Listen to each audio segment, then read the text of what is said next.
எல்லாம் விடிஞ்சிருச்சு. நல்லா தூங்குறாங்க எல்லாரும். இவங்கள எதிர்பார்க்காம நம்ம போய் கடையில ஒரு டீய குடிச்சிட்டு வயலுக்கு போவோம்.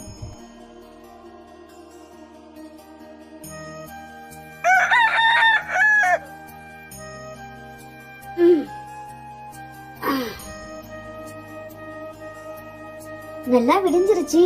கோழி கத்துது, மாடு கத்துது. அண்ணி என்ன செய்யறாங்க? நல்லா தூங்குறாங்களோ? சத்தம் கேட்கவே இல்லையே. அண்ணி, அண்ணி. ஆமா, அண்ணி நல்லா தூங்குறாங்க. கல்யாணத்தை இழுத்து போட்டுக்கிட்டு எல்லா வேலையும் அவங்க தானே செஞ்சாங்க. வெளியூருக்கு போய் பத்திரிக்கை வச்சாங்க, நலங்கு வச்சாங்க, எவ்வளவு வேலை. பாவம் அண்ணி இன்னைக்கு ஒரு நாள் நல்லா ரெஸ்ட் எடுக்கட்டும். நம்மளே போய் வாசல் தெளிச்சு கோலம் போடலாம்.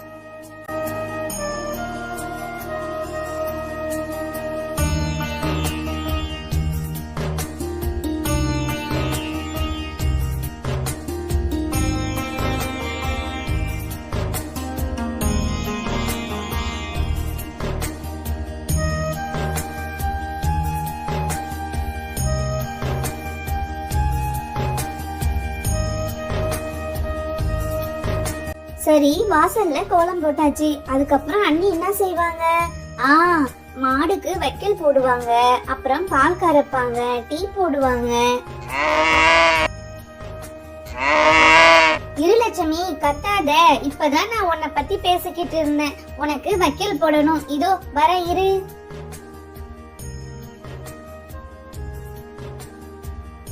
லட்சுமி, அங்க வைக்கல் இல்ல, புல்லு இருந்துச்சு. அதனால உனக்கு புல்லு கொண்டு வந்திருக்கேன். இந்தா சாப்பிடு.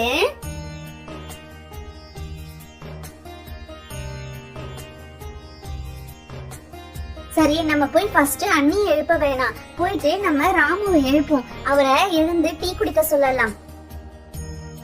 ஏங்க ஏங்க, எழுந்துருங்க. மணி ஆகுது. நீங்க மட்டும் தூங்கிக்கிட்டே இருக்கீங்களே. நம்ம வேற உங்க வீட்டுக்கு போகணும்ல. அப்புறம் நேரத்தோட வரலனா உங்க அம்மா நம்மள பேச போறாங்க. இரு சீதா, இதோ எழுந்திருக்கிறேன். கல்யாண வேலையை எங்க அப்பாவா இருக்காரு. உங்க அண்ணன் உனக்கு பார்த்தாரு. ஆனா நான் கல்யாண வேலையை நானே தானே பார்த்தேன். அதான் ரொம்ப டயர்டா இருக்கு. என்னது இது? நல்லா விடிஞ்சிருச்சா? சீதாவும் ராமும் பேசிக்கிற மாதிரி குரல் கேக்குதே. சீதா, சீதா, என்னம்மா சீக்கிரமா எழுந்துட்டியா? நான் நல்லா தூங்கிட்டேம்மா. சாரி, நானே கல்யாணத்துல ரொம்ப அங்கேயும் அலைஞ்சனா, ஒரே டயர்டா இருந்துச்சா, அதான் தூங்கிட்டேன். கோச்சுக்காத. அதெல்லாம் இல்ல நீ. நான் ஏன் நீ உங்ககிட்ட கோச்சிக்க போறேன்? நானே உங்களை பார்த்தேன், நீங்க நல்லா தூங்குனீங்களா, அதனால நானே வாசல் தெளிச்சு கோலம் போட்டுட்டு லட்சுமிக்கு புல்லும் போட்டுட்டேன். பரவாயில்லையே, சீதாவுக்கு கல்யாணம் ஆனதும் பொறுப்பு வந்துருச்சு பாத்தியா?